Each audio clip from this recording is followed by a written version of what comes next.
그리스도시요 살아계신 하나님의 아들이시니이다. 오늘도 새날을 주신 하나님을 찬양합니다. 믿음의 조상 아브라함은 하나님의 말씀에 순종하여 익숙했던 하란을 떠나 낯선 가나안 땅에 도착합니다. 그리고 도착하여 제일 먼저 하나님께 예배의 제단을 쌓고 순조로운 믿음의 여정이 시작되는 듯 보여집니다. 그런데 하나님이 지시하신 땅에 도착하여 제일 먼저 경험하게 되는 것은 예상도 하지 못한 기근이라고 하는 고난의 현장이었습니다. 여기에서 우리는 중요한 영적인 교훈을 얻게 됩니다. 하나님의 약속의 땅에도 기근은 찾아온다라는 것입니다. 다시 말해 하나님의 백성들이 믿음을 가지고 이 땅에서 살아갈 때에 완벽한 만족과 안식을 얻을 수 없다라는 것입니다. 그러하기에 하나님의 말씀에 순종하여 나아갔을 때 찾아오는 여러 가지 고난에 대해 이상하게 여길 필요가 없습니다.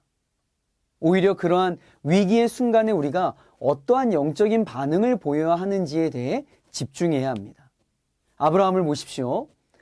예상치 못한 기근으로 초조해진 아브라함은 애굽으로 내려가게 됩니다.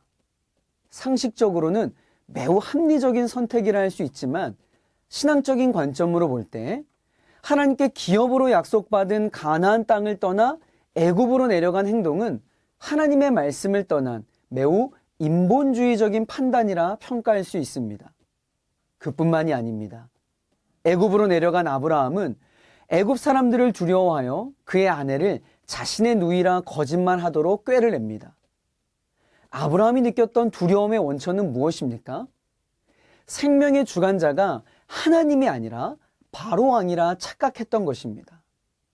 잠언 29장 25절을 보면 사람을 두려워하면 올무에 걸리게 되거니와 여호와를 의지하는 자는 안전하리라 라고 말씀하고 있습니다.